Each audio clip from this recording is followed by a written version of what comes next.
দিলাম। তেলটা গরম হয়ে গেছে। এখন পেঁয়াজ এবং কাঁচামরিচ, যেহেতু আমি কাঁচামরিচ ঝালটা বেশি পছন্দ করি, কাঁচামরিচ দিলাম, পেঁয়াজ এবং কাঁচামরিচ দিলাম।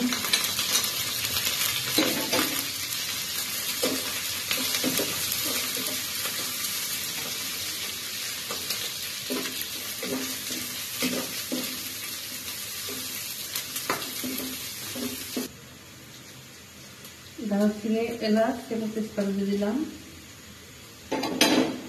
পেঁয়াজের সাথে একটু ভাজা ভাজা হোক।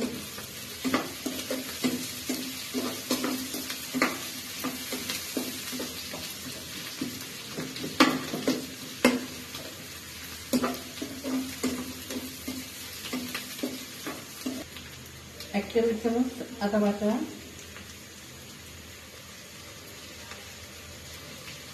এক টেবিল চামচ রসুন বাটা,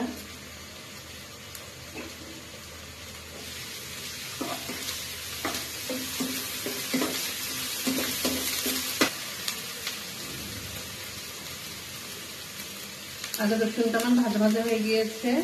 এখন আমি 1 কাপ পরিমাণ পানি দিয়ে দিলাম।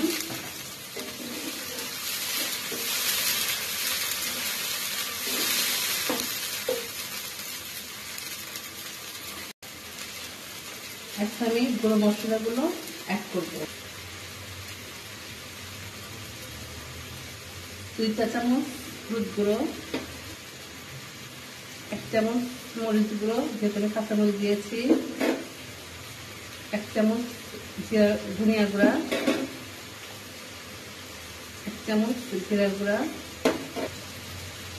স্বাদ মতো লবণ। যেখানে আমার গরুর কলিজা আছে 8 কেজি পরিমাণ, ওই অনুপাতে আমি মশলা অ্যাড করেছি।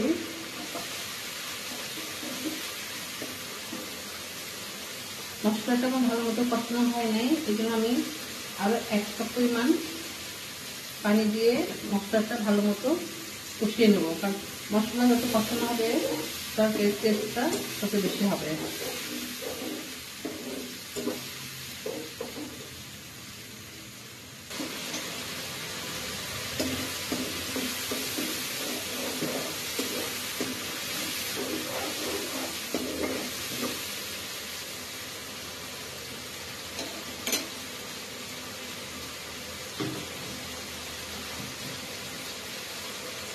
অনেকে গরুর কলিজা এদিকে সিদ্ধ করে নেয়, আমি সিদ্ধ করে নাই, এভাবে থাকে আসছে।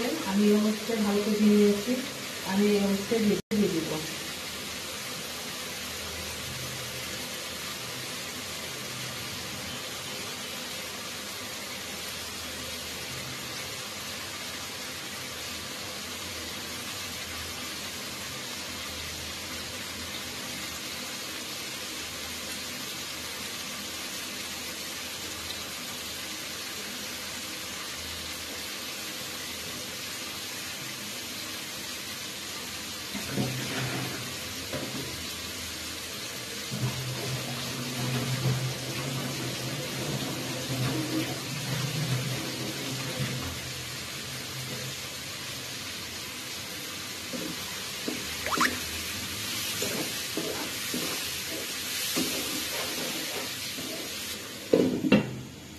আমি ঢাকনা দিয়ে ঢেকে দিব এবং এই কলিজা থেকে পানি উঠবে, সে পানিটা দিয়ে আমি কষিয়ে পরে আবার ঝোল দিব।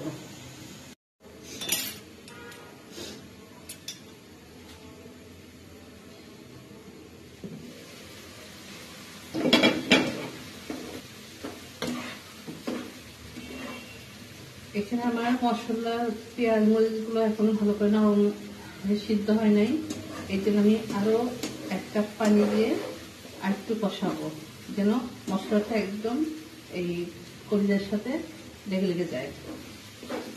আমি আরো 1 কাপ পানি দিলাম।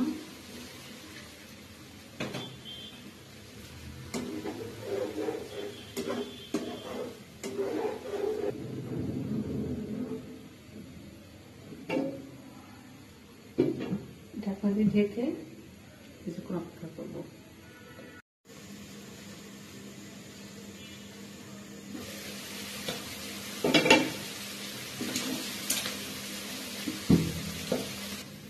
মশলাটা আমার প্রায় ভুনা ভুনা হয়ে গিয়েছে, একদম গ্যাসটা লেগে আসছে। এখন আমি পরিমাণ মতো পানি দিয়ে এটা ঝোল দিয়ে সিদ্ধটা একদম ভুনা ভুনা করে নামিয়ে ফেলবো। সাধারণত কলিজাটা একটু ভুনা ভুনা হয়, যেহেতু দুবার কষাইছি এত বেশি পানির প্রয়োজন নেই। পানি দিলাম,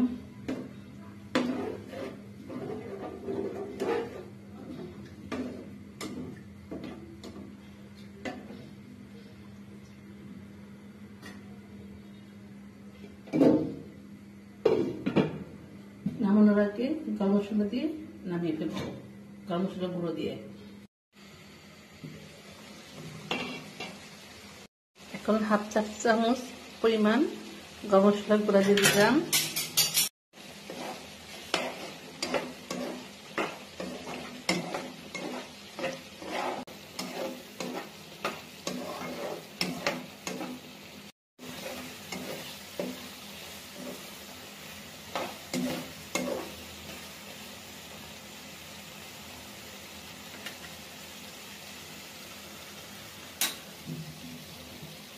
তৈরি হয়ে গেল আমার কলিজা ভুনা।